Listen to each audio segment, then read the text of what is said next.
غواړم د هغې وسیلې په اړه خبرې وکړم چې افغان ډاکټر اسماعیل وردګ لخوا جوړه شوې ده. د لومړي ځل لپاره ما له ډاکټر وردګ سره په 2008 میلادي کال کې په امریکا کې وکتل. له دې وسیلې څخه د اورتوپیدي په عملیاتو کې او د مفصل په توازن کې ګټه پورته کیږي چې اغیزې د اورتوپیدي ډاکټرانو لپاره د عملیاتو او تداوی پر مهال زیات دی.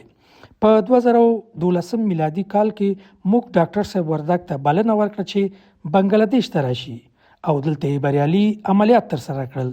موږ له 20 کلونو را په دې خوا له یو بل سره ښې اړیکې لرو او د ډاکټر وردګ اختراع دلته په عملیاتو کې اسانتیاوې رامنځته کړي دي. زما نوم ډاکټر رایان دی او اوس مهال په کینیا هیواد کې د افریقا په ختیځ کې په یو اورتوپیدیک مرکز کې دنده ترسره کوم. موږ دلته د افریقا له 6 هیوادونو څخه راغلو ډاکټرانو ته روزنه ورکوو.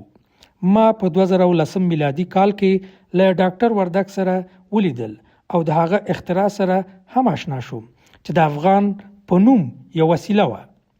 کله چې زه راغلم دلته نو ما د هډوکو د ماتېدو، وینې بهېدنې او اورتوپیدي ډېر ناروغان ولیدل چې په دغو عملیاتو کې مو د افغان په نوم د ډاکټر صاحب وردګ له وسیلې څخه هم ګټه پورته کړه.